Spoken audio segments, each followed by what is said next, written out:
jobs. But the reality is what he really meant is black folks are taking white jobs.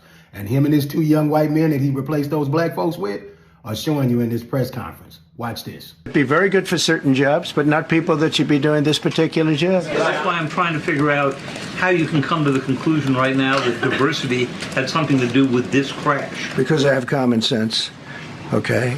And unfortunately, a lot of people don't.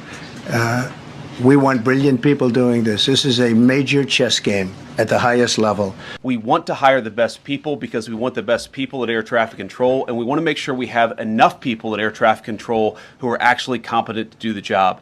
If you go back to just some of the headlines over the past 10 years, you have many hundreds of people suing the government because they would like to be air traffic controllers, but they were turned away because of the color of their skin. That policy ends under Donald Trump's leadership. We will have the best and brightest in every position possible. As you said in your inaugural, it is colorblind and merit-based. Now, the Secretary of Defense earlier today got to show up at the DOD looking like this, talking to the American people about the situation. It was a fairly experienced crew, and that was doing a required annual night evaluation. They did have night vision goggles. And he replaced this black man whose resume was this long. And by the way, these are his qualifications in comparison.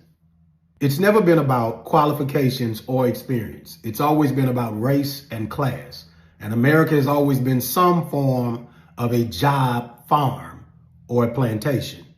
And what you see here is they're trying to set things in the order that they desire it to be in. Deport the brown, replace them with the blacks, and elevate the whites back to their rightful place as they see it. The press secretary is 27, the vice president is 40, and the secretary of defense is 44. It's not about experience. It's not about qualifications. It's about whiteness. 73% of air traffic controllers are white, 15% are Hispanic, 9% are black.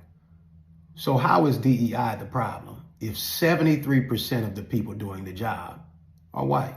Now maybe the rest of you can see what some of us have been trying to tell you all along.